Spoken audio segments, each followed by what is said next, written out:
It's going to be a very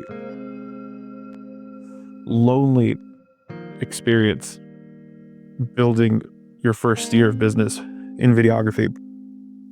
You're going to feel like you're going to want to quit like every day.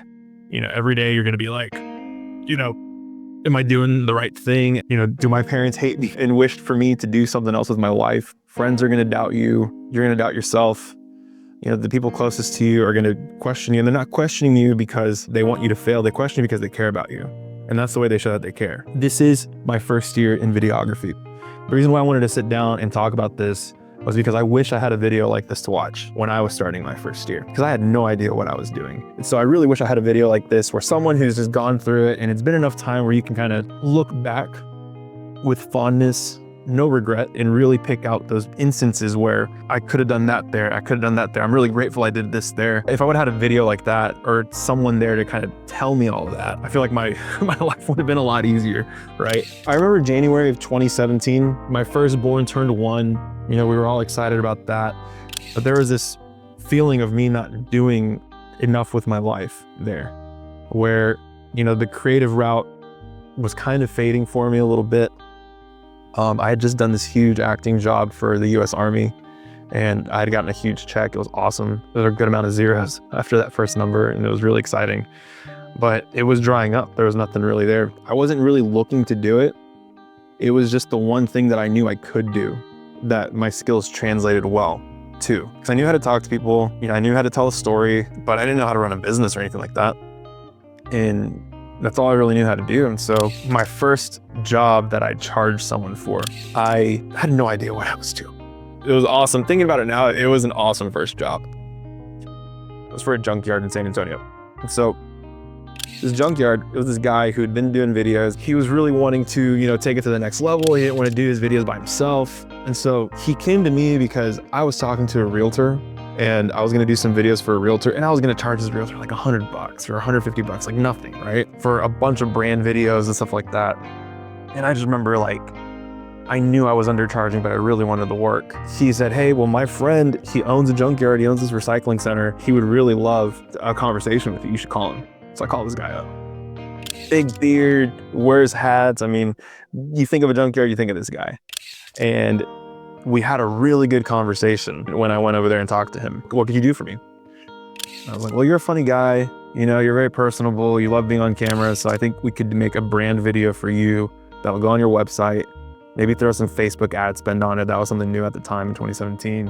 And we can kind of see what happens. We can build you a little 2-3 minute video that talks about you and your business and make you approachable, right? Because at the time, the big problem that this guy was running into was that people have a negative connotation to junkyards. I think it's run by criminals or run by, a bunch of illegal people who, a soccer mom wouldn't feel comfortable being in front of. And so we got to just beat that stereotype out and make something where you would be the most approachable person in the world.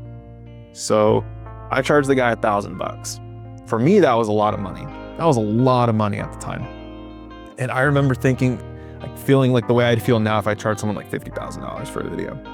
I mean, I hired my friend to come help me shoot. We bought Chipotle for lunch that day. We got the extra guac. I didn't care. I paid for it. We shot the whole thing. We had a drone out there. We had the camera that we're shooting, that angle on right there was the camera that we used to shoot this brand video. We spent the whole day there with him. It was super exciting, getting all these fun shots, scripting him, B-roll, all that kind of stuff. And then the editing came. And that was the thing with the editing that I didn't really expect, going into February, March. Editing took a long time for this video, so I'm sitting there for 20, 25 hours cutting this video up, and I end up turning in the video. It turns out great.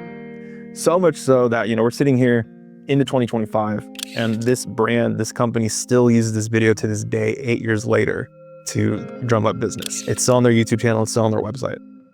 And I just remember going through and watching that video pop up on social media, in Facebook ads, and just all over the place.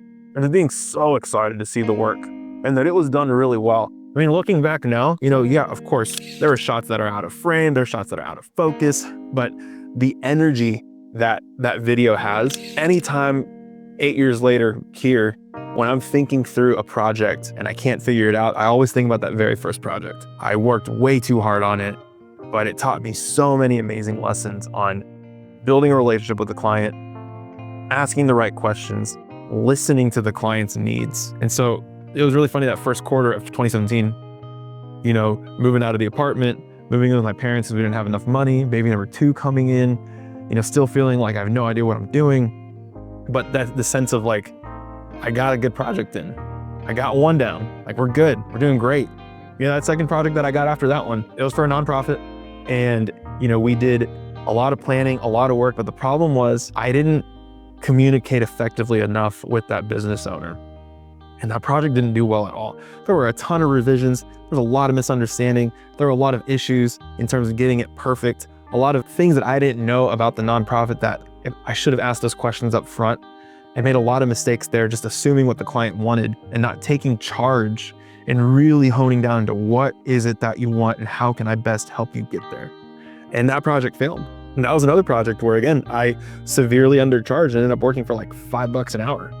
And so you get through these projects, those first two, one's such a high, right? You feel successful, you know exactly what you're doing. And I think that's the central theme to my first year. It was really lonely because I couldn't express to anybody what those peaks and valleys looked like. I only knew what they felt like because I was the only one going through them. I just remember in 2017, that first year, picking up a bunch of little odd jobs, going through, it's funny because like I found this notebook. I have this weird thing where I keep all my notebooks over the past 10 years, from when I was in acting and film and in theater to building my business for the first time. And this is my notebook from 2017, from that first year. This is a gift from somebody that donated some money to a project that I worked on. And this is a book that I kept. And, just flipping through the pages here in this notebook, it's really interesting because I go through this notebook and there's all of these ideas in here of big picture items, things that I need to be doing, long-term goals, plans, budgets, stuff like that. But if I were to go back and do it all over again, I would light this notebook on fire and throw it away into the fire and let it disappear. And I would focus heavily on my first year in making sure that everybody that I know knows what I do. I am a videographer. I am just getting started. I want to come into your place of work, into your business, into your personal brand, into your online course, whatever it is, and I will do your first project for you completely for free. And in exchange, I want a testimonial and I want feedback on how I can do a better job. And make it very clear up front that I am a beginner, I am a novice, I don't know what I'm doing, and the reason why I'm doing this for free is because you're taking that chance on me. So you're not losing any money. You might lose some time, but you're not gonna lose any money. If the project sucks, you don't have to use it. And it doesn't matter because you didn't pay for it. Looking back, that would have probably been the thing that I would have spent a lot of time doing, is just building up that network where the people in my network, my friends, my family, my cousins, my neighbors, the person down the street, the people that I was connected with at school, all that, and just giving all of them a free video with the only expectation being I need feedback and I want a testimonial if I've done a good job. I feel like if I would have done that over that first year, instead of trying to just like undercharge, over deliver, it just made me so stressed and it put me in a very stressful position, which when I do that, I tend to kind of push people away and get even more lonely. If I could have just done a lot of that free work up front and use it as a way to introduce myself to people and build up that Rolodex of contacts, I feel like the business could have been built a lot faster. I'm looking back now and I was given a lot of signs that first year and that second year that this is what I'm meant to do for the rest of my life professionally. And so anytime that there's any sort of struggle or issue now, it's so easy for me to just bounce back and get through it because I know that I'm doing what I'm meant to be doing.